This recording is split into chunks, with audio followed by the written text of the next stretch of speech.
Let's see when we are live. Give it 1 second.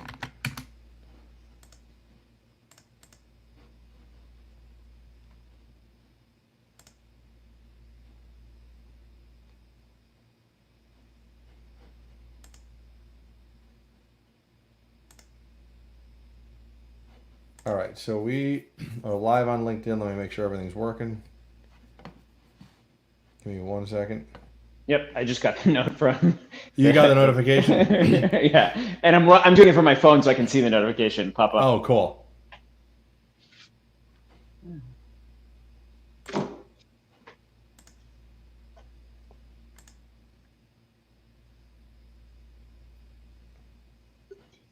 All right, so we are good on LinkedIn. Let me just check YouTube.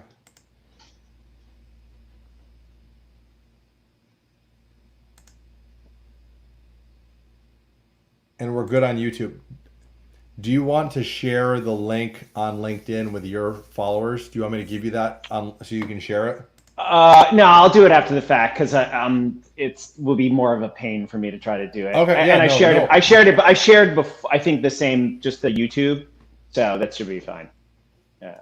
Perfect. Yeah, it's LinkedIn Live still in beta. I'm hoping once it goes out of beta, it has the ability to know that I invited someone else on the platform. Oh, right, and then it'll automatically, post on both of ours. It notifies my followers that I'm live, but it doesn't know yet that I'm interviewing you, so it doesn't notify your followers, right? So I'm hoping in the future, as they kind of expand the platform, they will fix some of those things. All right, so we are good. So whenever you're ready, we're actually a minute early, but we can go ahead and get started. When I'm ready when you are. You're ready. All right. Yeah, let's do it. All right, so I will pause and then I will dive right in. Welcome everyone to another episode of the Full Potential Live Show with your host, Nick Wagner Sr. I even have my t-shirt on tonight, repping my own brand. And I'm thrilled to have a very interesting guest on tonight. And you can just tell he's interesting for two reasons. One is the background behind him, which is super cool, full of stuff that him and his family created. And the second thing is his entire name on LinkedIn is all lowercase letters, and it's by design, right? Because everything in this man's life is by design, which we're gonna dive into. So he also wears bow ties, which I love because I will rock them occasionally at a wedding. So James, first I want to say thanks for joining the show, and I'll have you introduce yourself in 1 second. I want to just share. So we do this every Sunday night. I have amazing guests like yourself on, and we record it live here on LinkedIn and YouTube. So everyone who's watching this live, first want to say thank you. And then we take the recording, and then I'll share the YouTube video later this week on all my social media, and hopefully James will share it as well. And then we take the audio and turn it into the Full Potential podcast. So for those of you that don't want to watch my ugly face for 40 minutes, you can just listen to the conversation on your favorite podcast platform. You know, Google, Apple Podcasts, Spotify, Anchor, etc. So James, thank you so much, and I'll let you introduce yourself to my audience. So I always ask it this way: if you were at a conference or a function where you don't know anyone, and someone comes up and says, like, "Hey, nice to meet you," and they introduce themselves, how does James wieselman schulman actually introduce himself? Like, what would you say?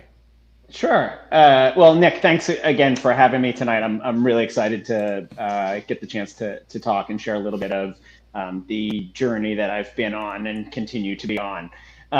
So typically, I tend to sort of start small and get a feel for, does somebody really want to talk to me, or are they just being nice? Okay. So I start with, I work in innovation at Cigna, and I sort of get a feel for, like, do they go, oh, that's interesting, innovation at Cigna, what's Cigna? Wait a minute, you're in health insurance, you do innovation, how is that thing? And then I get into, I'm a designer by background, and I bring human-centered design methods to insurance, and they say, I don't understand that. What do you mean design innovation at Cigna? You guys are in health insurance.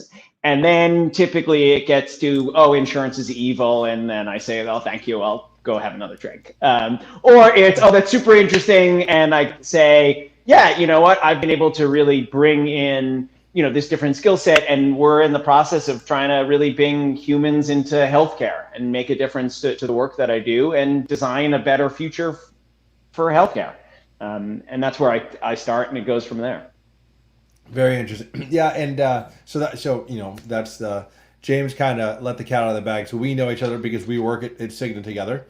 But we are actually going to talk not just about what James does at Cigna today. We're going to talk about James' career journey, because I think as we kind of go through this, James, you've had a lot of really unique experiences that I think have they've kind of culminated in what you do in your day job at work, and Yeah. what you do outside of work with your family, and I want to say, like, your hobby that you're now taking into another level, right? So I think there's a lot that people are going to be able to learn from your journey, and I think it's very unique, which is why I wanted to have you on. So I'm thrilled to kind of start down that road and see where it leads us, right? So Yeah, exactly. So why don't we start? I like to always kind of go way back, right? Because you tell people, hey, I do innovation for a Fortune 15 global health services company, and I'm going to guess when you were little James, that's not what you thought you'd do when you grew up. No, I wanted to be an no. architect because I loved Legos, right? That was my Yeah. thing. Nice. So when you were in elementary school, right, and they had the career day when they would bring in all the different career people, what did you want to do when you grew up? What was your thought? It's really funny. I wasn't one of those kids who was, oh, I want to, sort of, be a doctor or a lawyer or an astronaut. My dad was a physician, my mom was a teacher, and it was never, oh yeah, that's the path I want to be on. But I remember, always, you talk about Legos, always being a tinkerer, a builder, a sort of a, we didn't call them makers back in the day, but sort of a kind of kid who would do those experiments and blow stuff up and, build stuff with Legos. I still have some of the Legos I had growing up as a kid, which is great to share with my kids. And I remember my mom saying to me, I don't remember exactly, but I was young, and she said, oh, you're going to be an engineer when you grow up. And I thought she meant engineer like, train conductor engineer, not, an engineer. And I think as I got in, a little bit older and into high school, and started to, think about what was next in college and stuff, engineering was actually the right sort of things, because it was that ability to take the theoretical, particularly the math and science, where I tended to excel. I had some learning disability, still do. And, that makes, language and writing and those sorts of activities difficult, but the math and the science, I always did very well. I understood it. I was advanced in math, advanced in science.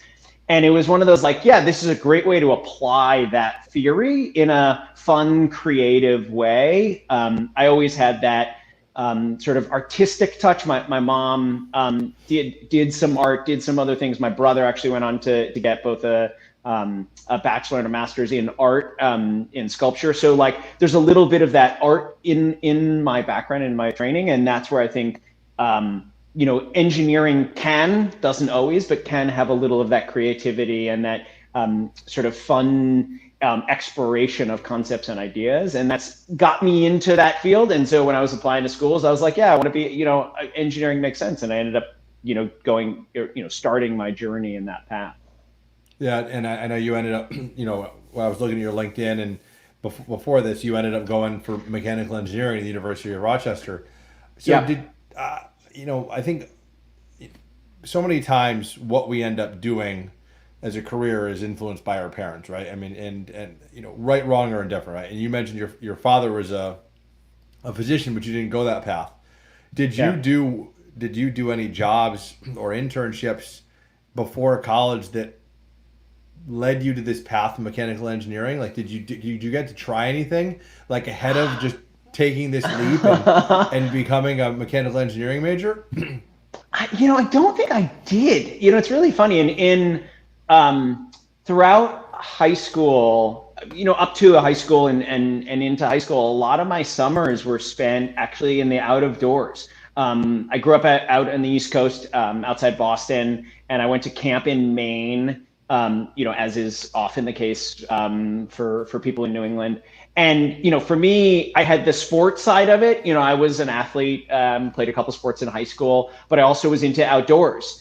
And, I chose the camp that I chose because they had both of those things, which is rare. You tend to have one or the other. And so it wasn't, I think it was sort of this, oh, that sounds good. Like, oh, engineering sort of sounds like the right path. It wasn't, I think, a destiny or an experience that I had Right. that sort of said, oh, that's it. And it was sort of funny. A little bit later in my life, I applied for a job, and the gentleman he was I think the CEO of the company was sort of grilling me, as an as a low level engineer, and he was sort of grilling me, and he was like, "Oh, did you work on cars?" I was like, no, I didn't work on cars. Like, why would I work on cars? I hate cars. Like, I'm not a car guy. He's like, well, what did you do that was like really, this hands-on, and did you build stuff? And I was like, no, I didn't do any of that stuff. And he like couldn't believe that a mechanical engineer didn't do those things. And it's only been, in retrospect and later in life that I said, yeah, well, because I cook. And cooking for me was that thing that, brought that creativity, but also that sort of process that engineering has, and sort of brings those two together. And I wasn't, quick enough or smart enough in the moment to sort of turn to him and sort of say, yeah, I cook. And that's the thing I do that really brings out that, it's a process and hands-on and creative thing that I do. That's a really interesting, it's a really interesting answer, because I think a lot of people actually wouldn't think that engineers would make good cooks, but actually I can see the connection there. So I like that. That could be like a Netflix show, right? Like take a bunch of engineers and put them in a kitchen, right, and see what happens. So you went to school for mechanical engineering, and what was? And I read through your whole LinkedIn. I think people are going to find this interesting. Tell us about your first job out of college that took into consideration your degree. Like let's hear about this. Well, okay. So I'm going to actually stop you there, because the first job I had at college was actually cooking professionally. Oh, what? So so I'm finishing my senior year and at Rochester, and trying to sort of thinking of what I'm going to do. And at that point, I had spent every summer not only doing an internship to typically are sort of unpaid or lightly paid, and all my free time, all the work I did was in kitchens throughout high school, throughout college. And I sort of decided if I was going to do it, that was the time. And so right out of college, I actually cooked. I went to go cook professionally. So I took a little bit of a tangential path. So I did do exactly what you're talking about of the engineer turn chef. And I sort of fell back to my engineering. After a while, I was too old, unfortunately, at that point already. I'd actually taken a year off before college, and I went and I did some outdoor leadership, and so I was already on the old side to begin with. And so by the time I got into cooking, I was sort of in I would say my mid 20s, but 23, 22, 24. And if you're starting to cook at that age, you're too old. You have to be, at 18 cooking. And so I fell back to engineering. And it was then that I got in and sort of started to take that skill, the engineering skill, or what I thought was my engineering skill, and apply it. And I worked at Solo Cup. Actually, it turns out it's right around the corner from where I live now. The red Solo Cups, and we made them. And yes, everybody knows that everybody knew that's why they were, the keg cups, and we knew that. And I will dispel the rumor that the stripes, the lines on the cup weren't actually designed to tell you where to pour. That was not actually the case. It was sort of coincident of the process by which you make those the product. That's where those lines ended up, and then we sort of knew what it was, but they weren't designed in. It was sort of a happy coincidence. But I did that, and very quickly it was like it wasn't fun. It wasn't exciting. My engineering, my senior class project, literally we walked into day one of the senior class project, and it was a 6-month project, and the professor said, okay, you guys are going to build an injection molding machine.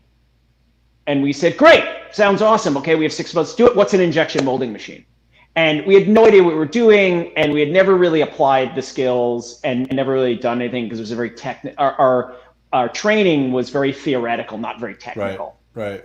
And we bust our ass, and we were prototyping, and we were making stuff, and we didn't know what we were doing, but we were just, it was just a ton of fun. And by literally at graduation, we had a working injection molding machine. And at graduation, and we're pumping out, we make yo-yos, and it was just like the coolest experience. And then I go and I start working at Solo Cup, and it was totally not that. It was sitting in front of a CAD workstation, largely converting drawings that were on vellum from these hand drawings of 20, 30 years before into the CAD system. Oh, interesting. And it was totally boring. There was no problem solving. There was no real sort of like using that thinking of engineering skill set. And so I very quickly got bored with that.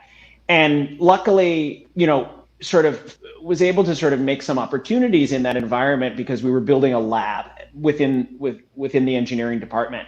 And I sort of stepped up and I said, yep, I'm really interested. I got sort of involved in it, and I helped start to build that lab capability within that. It was a very technical lab, and it was really about, back to the red Solo cups. We made those cups in I think four or five different facilities, and nobody had ever actually measured to see if those were actually the same product coming out of the different factories. They had no idea. That's interesting. Yeah, because there was this legacy, and each factory sort of made its own cup, and each time they made a slight tweak to it, and each time they made a slight tweak, but 10 years, 20 years later, it's not the same product. And so I went out and I actually started to test and measure and go to those facilities. Cool. Yeah.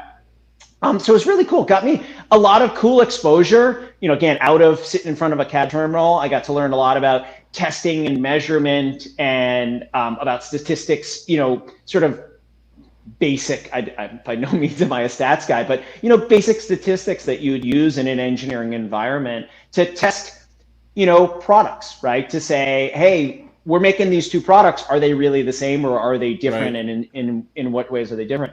And I got to do some training. It was really the beginning of where I got to do more training and development, and those experiences went to a bunch of different facilities around the country, to the factories, and got to meet the people on the floor, which is really cool, and got to do some worked with some of the new product development team as they were coming out with some new products, new materials that we were working with some of our vendors. And it was just like it made it a little bit cooler than, and again, just sitting down doing CAD all day long. I mean, I think it was more people focused, right? Yeah. Which clearly I think you're passionate about.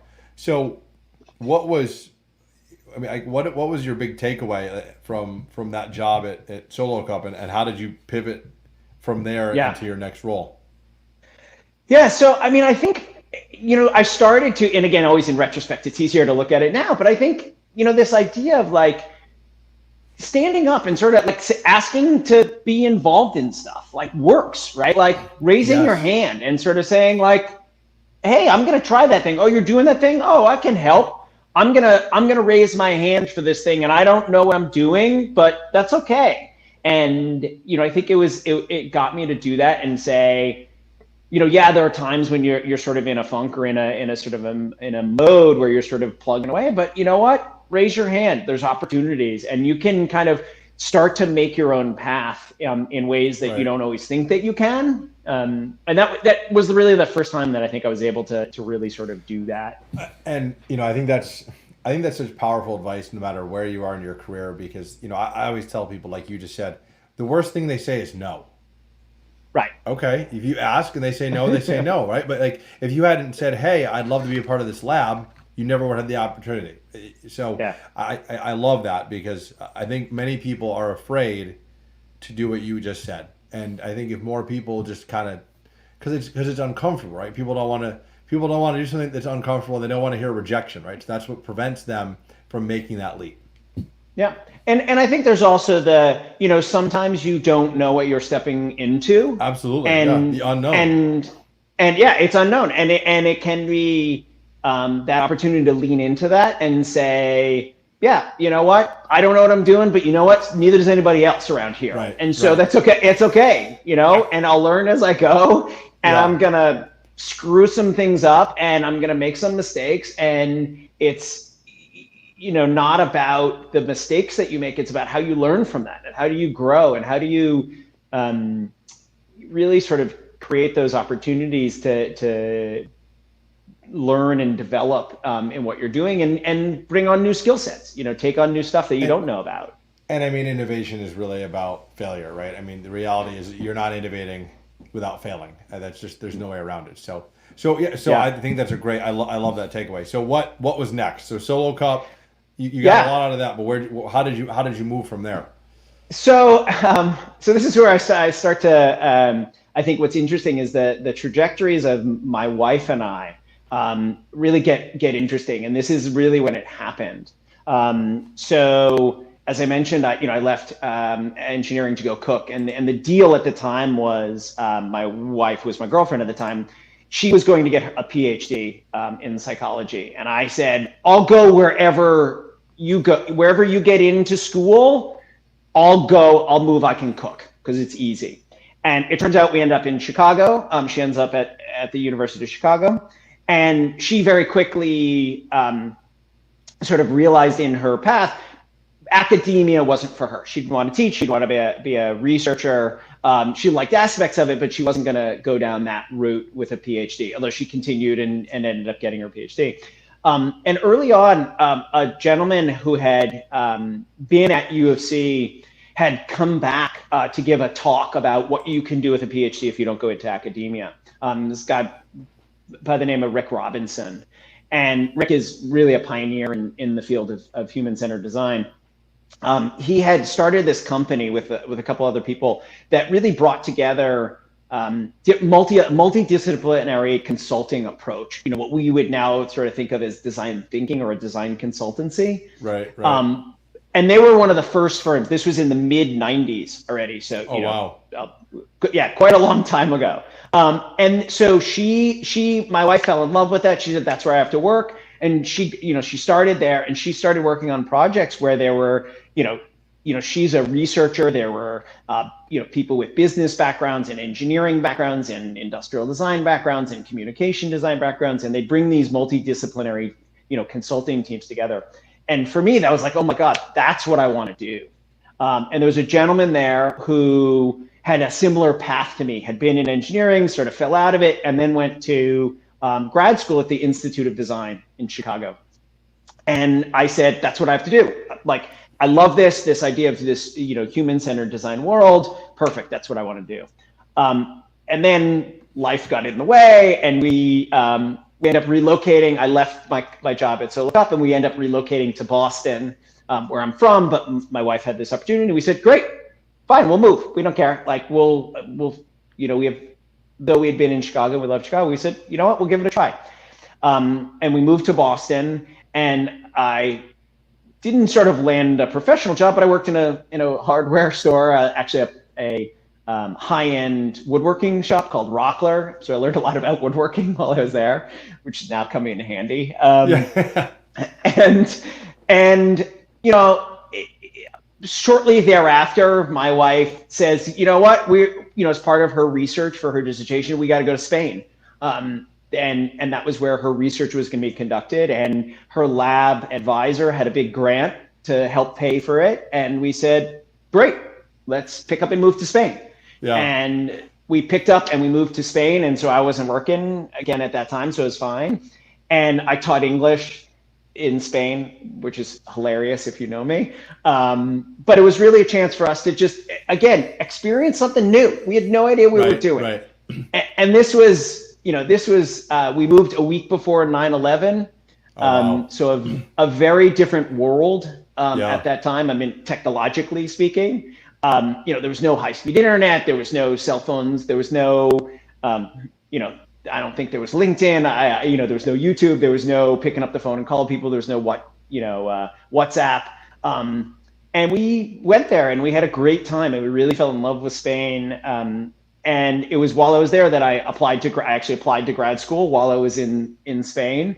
And I came back and I went right into the Institute of Design. Again, this is now 2001, right. Basically 2002.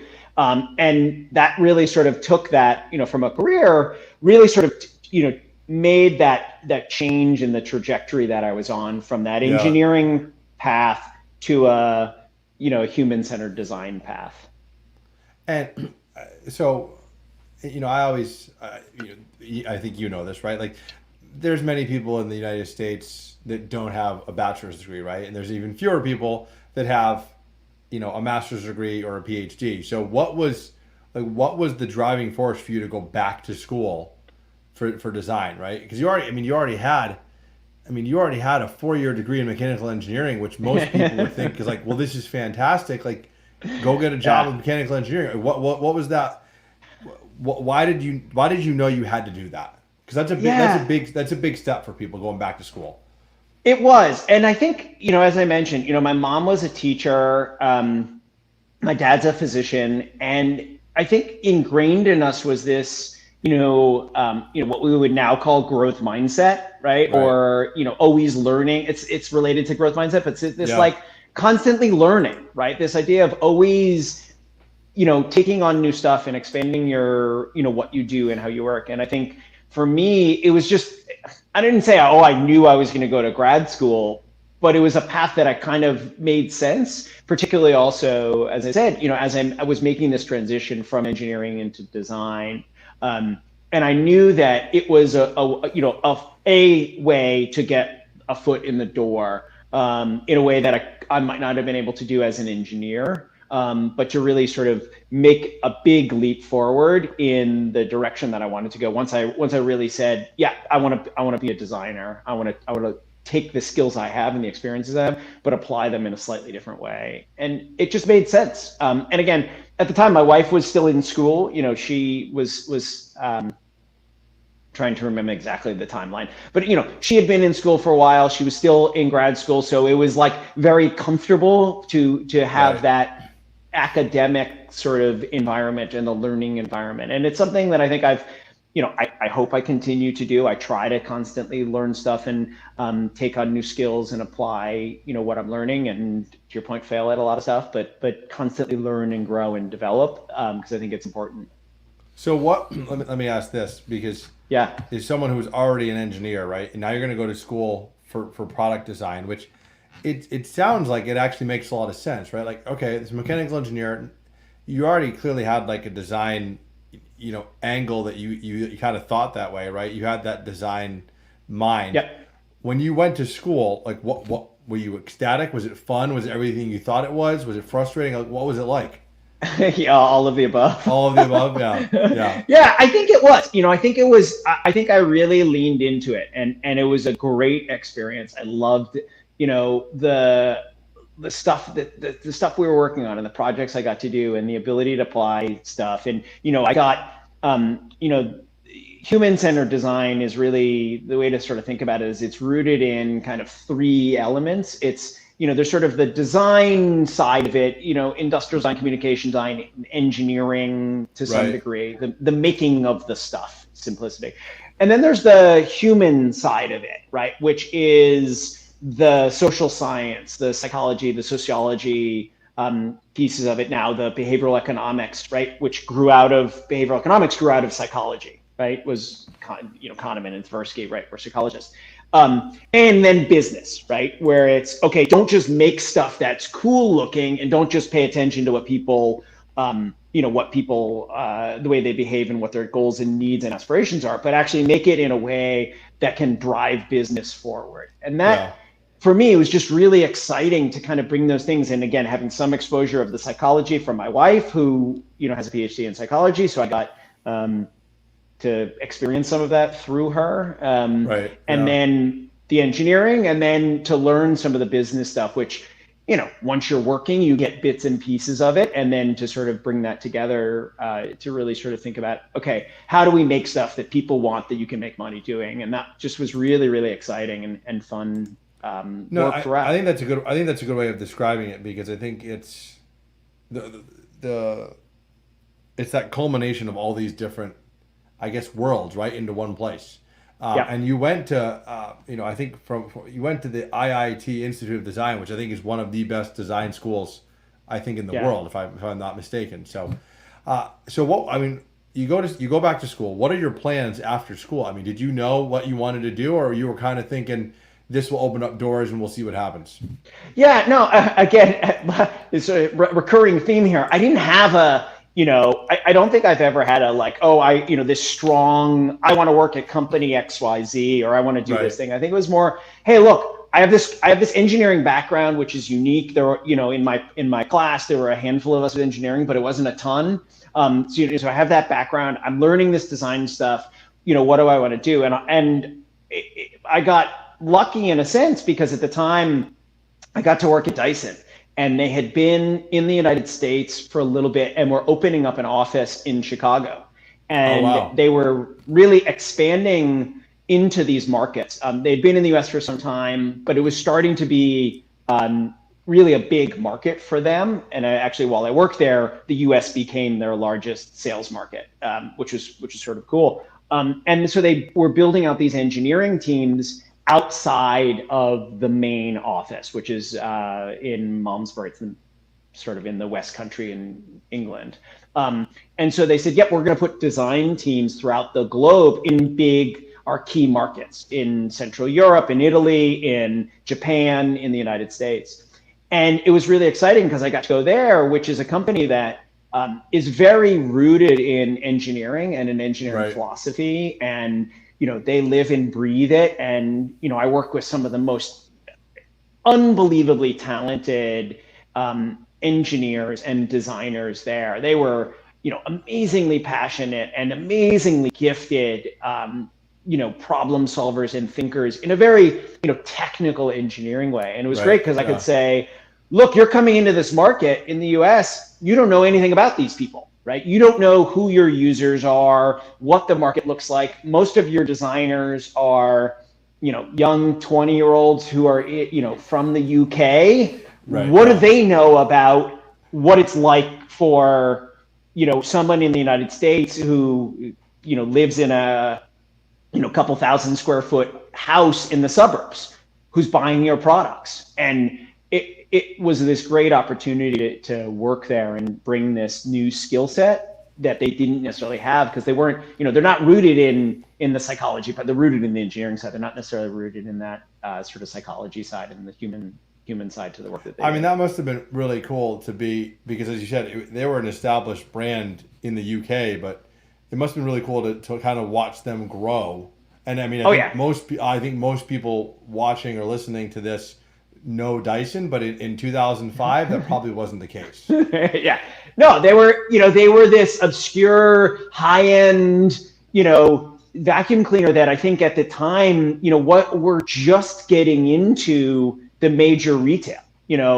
I don't think again, while I was there, they got into the Targets and the Walmarts and the Costcos while I was there, and it was exciting. To your point.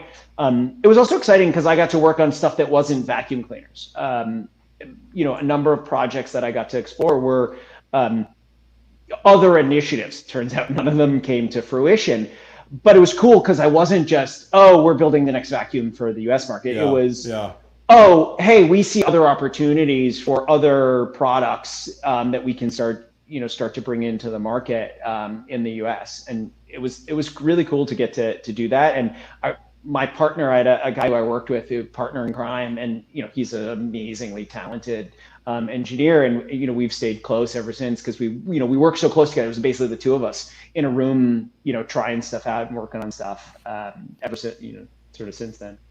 Well, and to your point, right? If you look at Dyson today, one of the other really cool things that they have, they have those really cool fans, right? With the bladeless fans, and I think the other thing that people, especially now with COVID, that I think a lot of people know them for is all the stuff all the touchless stuff in a public bathroom, right? Like the faucets and the hand dryers. So you might not have worked on something that ended up going to market, but like to your point, they kept innovating and kept trying things. Yeah. And I think, for me, one of the things I learned there, they have such a strong prototyping culture. They say it in their ads, right? And you're like, oh, okay, it's great. They say it in their ads. It is true. It is. I learned. That's something that's really stuck with me. This idea of, you have an idea for something, and instantly the response was, go make it. Like, don't tell me, Yeah. I don't want, don't tell me your idea. Go make a thing. Go make a working prototype, a physical prototype, some sort of thing. And every product they made started in cardboard. So I'm very good at making all sorts Oh, of that's funny. Halloween costumes, all sorts of Right. Halloween costumes out of cardboard. And it just, that mentality and that idea really sort of, I've kept, and I think it's such an important thing that can be applied in so many different things that you do. We all think, oh, what can I prototype? I'm a accountant. Oh, I make spreadsheets all day long. What can I send emails. What can I prototype? And in a sense, you can prototype all those things. Like, Right. everything is Absolutely. everything is prototypable.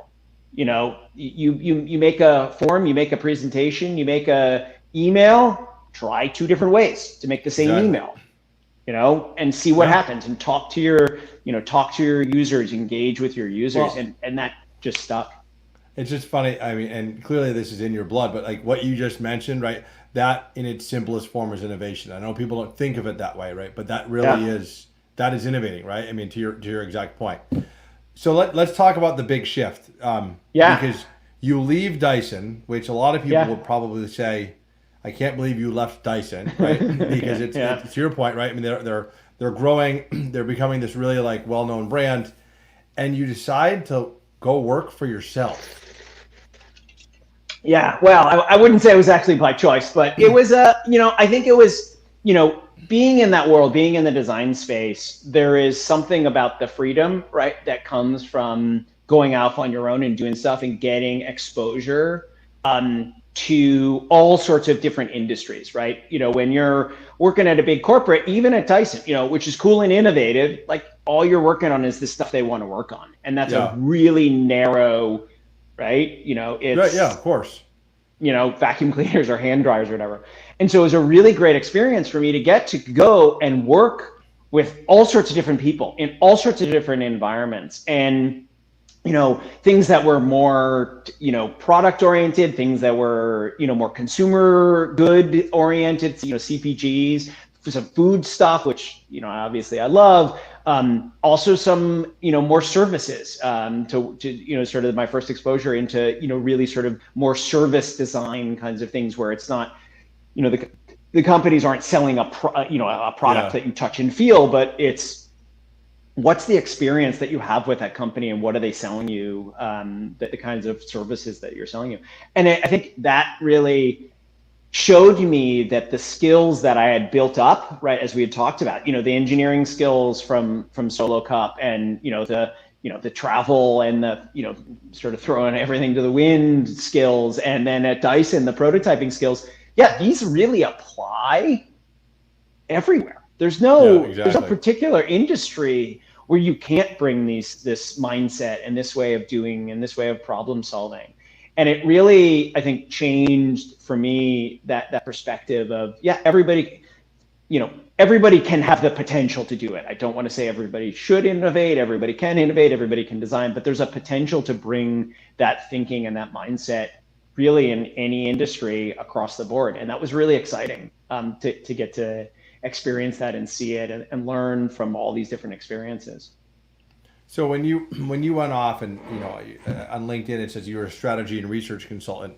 Yeah. What was what was that like, right? Because that must have been a big shift. And as an entrepreneur myself, as someone who owned Yeah. my own business, it's not easy, right? I mean, it is very different from working for someone, and every 2 weeks you look at your bank account like, oh, cool, I got paid again. That's pretty sweet, right? To Yeah.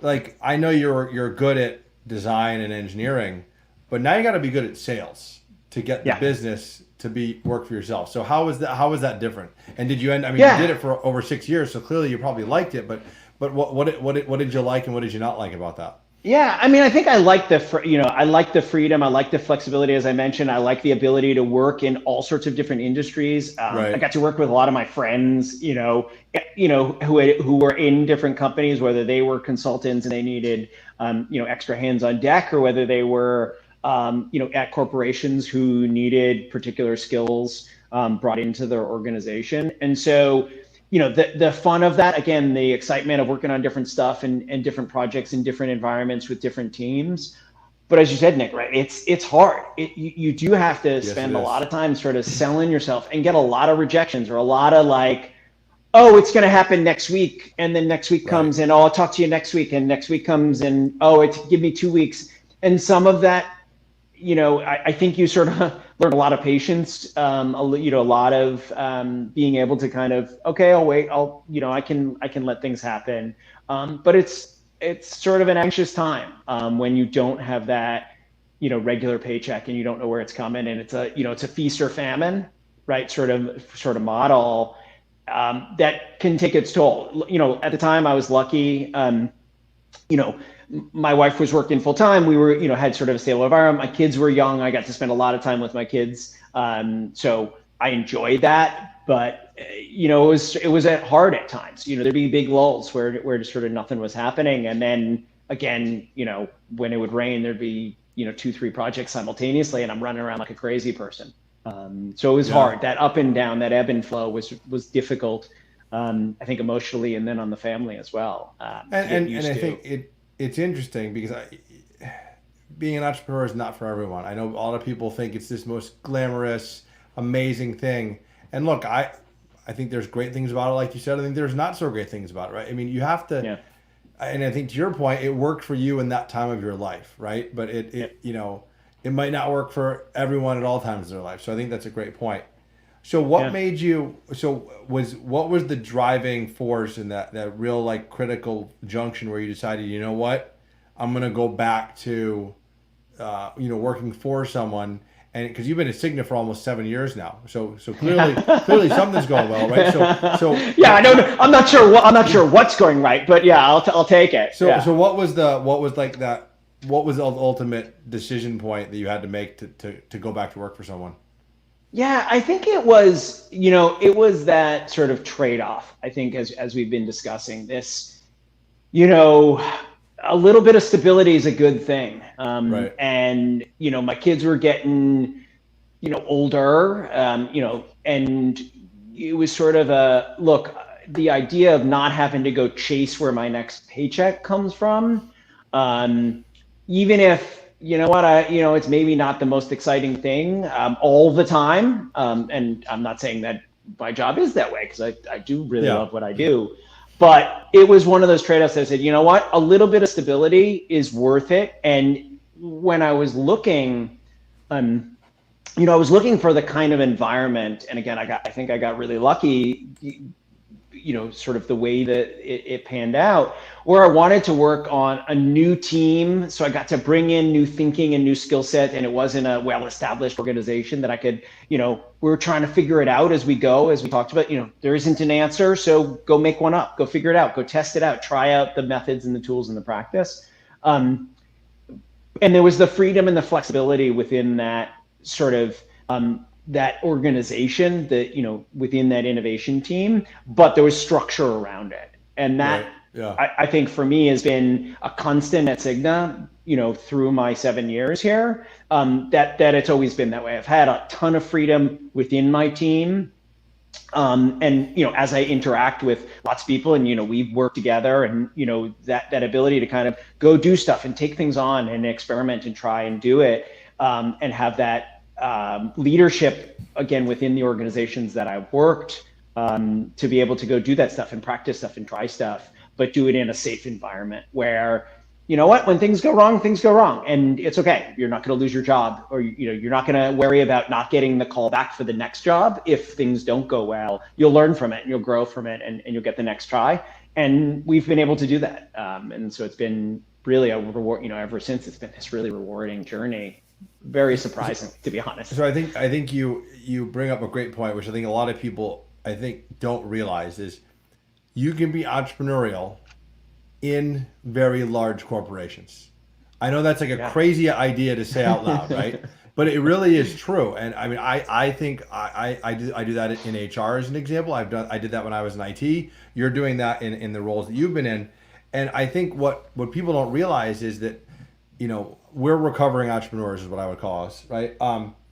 You can find companies that embrace people that think like us, even though we're at a Fortune 15 company, right? And Yeah. I actually think that a lot of corporations really appreciate entrepreneurs working for them because we inherently think differently and we inherently take more risks and we are inherently more innovative because we were entrepreneurs. So I love that you just highlighted that because I think a lot of people don't think you can be innovative or entrepreneurial at large companies. I don't think it could be. I think it couldn't be any farther from the truth if you find the right company. Yeah, and it's not easy. I think No. it's just You're a right. different. It's a different. As I've always sort of thought about it. It's an 80-20, right? There's 20% of your job that you love and you would do it all day long, and there's 80% that's sort of the crap that you have to do. But if you like that, if you can handle that 80% and it doesn't bother you, then you can sort of survive. And I think that's an important thing to remember, that you got to sort of find those places. And to your point, it's possible within big companies. And, that doesn't mean you can sit back and hope. Nobody's going to give it to you. Nobody's going to say, oh, hey, here's all the opportunities. Just go for it. Have fun, Nick. Good luck screwing this thing up. We'll happy tick. Right. It's about, you got to lean in. And, as you said before, sometimes somebody's just going to say no. And then you say, okay, either learn and figure out what the no meant, right? Why was it a no? And is it a no never, or is it just a no today? Or is it a no, I need to pivot. I need to do something else, or that's the wrong path. I need to go in a different direction. And I think that ability to kind of see the world different and push and poke and prod and not accept, in certain ways, not accept just the status quo of, well, that's the way we do it here. Well, why do we do it that way? Why can't we do it this other way? Or why can't we try this? Or why can't we, why can't you, as I mentioned earlier, oh, you want to, you're working on this thing. Could you try doing it a different way? Could you try this, to experiment? Could you try to engage with your stakeholders in a different way than you normally do? And most of the time people say yes. If you give them a good reason, most people are more than willing. And I think, I should say, at least where we work, I find it amazing how often, if you can sort of convince some people that, yep, it's worth it. You'll actually get a better benefit, and that it's not that hard. And yeah, it's scary sometimes, but the reward is pretty amazing based on the risks that they have to take, which are, in the grand scheme of things, relatively low, right? What's it cost to go talk to some users, right? What's the worst that happens? You don't learn anything, fine. So we waste a little time, big deal. So I think one question I have for you, because you were, why health services? Why the healthcare space? Because it is not a physical product like Dyson or Solo Cup, right? It is, to your point, what you said earlier, it's obviously service based. You really can't touch it, right? I mean, it's selling a service. So what drew you to work for a health services company? What was it? Yeah. It's an interesting one and a funny. So I go back to my wife a little bit. So my wife had, when she had ended up working at a product design and development firm here in Chicago.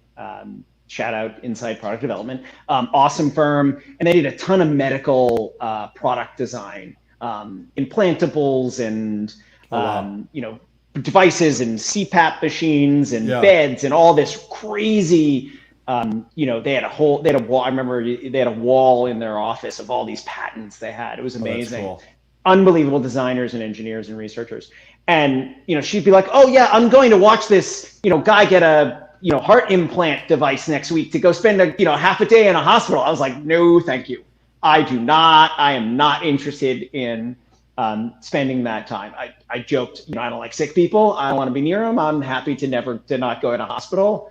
And so I had sort of avoided it for a long time. And then, the team, the Innovation COE was founded about 7 years ago. And, it was sort of this sort of fortuitous experience in a way. The guy, Tim McKnight, who founded the team with Eric Monner, they sort of recognized they need people to think different. They needed people in the organization who weren't, long time, health insurance people, right. Again, at the time, Cigna was just the insurer. And, they said, we need people who are going to come in and push and poke and prod and bring a different skill set. And, it was almost like I read the job description, and Tim told me after the fact, he's like, he had to fight to get this job description out. And the job description and what I wanted to do were exactly the same, because it was about bringing in, human-centered methods and tools, and about prototyping and testing, and about engaging with users, and all the stuff that, I had done, again, in all these other contexts, as I was talking about, just hadn't done it in a health case. And then it was, well, also I don't have to go into hospitals. I don't have to deal with, direct sick people, so to speak. They weren't patients at the time I was dealing with them. And it was like, perfect. I can do something, I think, too, that makes a difference. And it's, Cigna, I think, we've seen this over the last, 6 months. I think has just proven to be an amazing organization. For a Fortune 15 company, has really stepped up to COVID, stepped up to the, really the racial inequality questions that we're facing within our country right now, and has really stepped into them and really stood out and said, we're going to lead, we're going to step into this, and we're going to lead at this time. And, I think it was that sort of that sort of mix of being in a place where I can make a difference. If one patient, one customer, one person, right, is a little bit healthier, right, lives a little bit longer, can do something they couldn't, can manage their chronic condition, reduce some costs, and obviously it's not always about money, but can get a little money back in their pocket, so they can use that money not to pay for an MRI, but to go see their kids or grandkids. That ability that I could be part of that. I mean, that was like a winning, just a winning combination. And I've been able to do it. I think that's the cool thing is I've been able to kind of do that, and not directly always, but I think that's always been our vision of, how do we bring the innovation skill set and the design skills to make people's lives better? That's what we want to do, and that's what we've been able to do. Yeah, no, I think that's well said on all fronts. So I will leave it there, because I couldn't have said it better myself. So I want to pivot, because we've talked all about your professional career, which has been super cool, and I think for a lot of people that have listened to this or will listen to this, I think they can learn a lot from your journey. But I want to talk about, because clearly your family and your wife have been a big part of your obviously professional journey. And you recently launched something this year with your wife called Rethink Reframe. So I want to hear how you've taken all of these great experiences from your professional life and the experiences of your wife's professional life. And I don't want to call it a hobby, because I don't know what it is at this point. But what is this initiative Rethink Reframe you launched earlier this year, and where's it going? Yeah, so I think, as you said, it's been this sort of culmination of the experiences we've had, sort of professionally and personally, and our parenting journey. We have two, exceptional kids, and I mean that because they're differently wired. They're atypical, and so we've had to do things different. And we've done that throughout our lives. As I said, my wife went to get a PhD and then didn't go into academia. We picked up and we moved to Boston for 6 months, and then we moved to Spain, only a few minutes later, essentially. And we, 2 years ago, while I was at Cigna, we picked up and we moved to Europe for a year. And I think we've sort of applied a lot of those skills in our life, in our experience, and we see, that there's more to that. There's some life lessons in there that we think are worth kind of sharing. And we've created Rethink Reframe as this platform that can bring together a bunch of our different interests. We have these disparate interests in art and design and experience. I mentioned, building stuff and cooking and design activities, photography, writing. So there's those sorts of things. And then there's sort of these life decisions and choices in our philosophy that we've built over years, and we're still developing. It's not, by no means is it a done thing. We, I think, have always had that growth mindset of learn something new and make ourselves better. Not just to make ourselves better, but because we know we can, and we know we can try. And so Rethink Reframe is sort of this, we think of it as a studio, because it isn't one thing. It's really a culmination of all these different things that we're hoping to share with people. We hope people can enjoy. We hope people to share in the journey that we're on, whether it's, more aesthetic kinds of things, again, art and design, clothing, pieces like that my wife mostly creates. Some of it is some furniture that I'm creating. And then it's the philosophy and the experiences that we've had, what we're calling Rethink, Reframe Life, where we hope to share that journey and engage other people in that process. So we're really excited. We're knee deep in it now. We've launched the site. We're getting things up. I think we'll start to really sort of get that content out there and start to really engage in that dialogue with other people. Yeah, it'll be exciting to hear your story, and we'll make sure, James, we'll link to your LinkedIn profile. If people want to get in touch with you to hear more about your career journey, or maybe ask you some specific questions, and we'll also link to the Rethink Reframe website as well, so if people want to check that out. So I want to say thank you again. This was I love hearing about people's career journeys. Yours. I mean, everyone's is unique, but yours is like beyond unique with all the different experiences you've had and all the things you've done. But I always close with the same question with every guest, because obviously you've been very successful throughout your career. So what is that one piece of advice that you would give to my audience that you think's helped you reach your full potential? So what is that one thing you'd share that's helped you be so successful? Yeah, I think it's, as we sort of talked about, it's like, what's the worst that somebody's going to say, right? And, yeah, you have to be thoughtful and you have to think through things and you have to, make sure you're going in the right direction. But I think it's this idea of leaning into things, leaning into experiences where you don't have all the answers, where you don't know what's going to happen. Again, I mentioned, we went to Europe a couple of years ago as a family, and we had no idea what we were doing. We said, yeah, it'd be a cool thing to do. Screw it, we'll figure it out. Oh, what are we going to do with our kids' schooling? Don't know. We'll figure it out.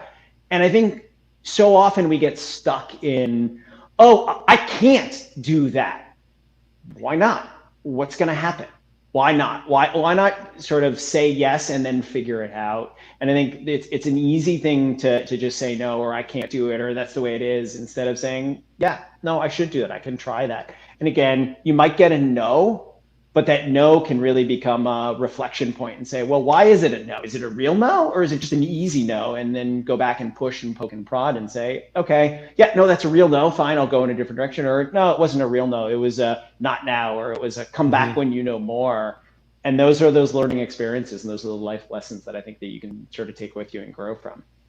I mean, I almost think of Rethink, Reframe as you're prototyping life, and you're going to share what it's been like to prototype life with the world, right? So exactly. I love it. Yeah. So thank you so much. I know you're busy with the family and work and Rethink, Reframe, but I appreciate you making time. And I love that, even during COVID, I'm still able to do this thanks to technology. So I hope you and the family are healthy and safe, and we will talk again soon. No, Nick, it was the pleasure's all mine. I was glad to do it, and thanks for having me on. And yeah, thanks again, and I'll see you soon, at least digitally. Maybe sometime yes. I'll see you in Connecticut. Maybe sometime in person again. Thank you, sir. Be well. Exactly. Thank you. Have a good night. Thanks again. You too.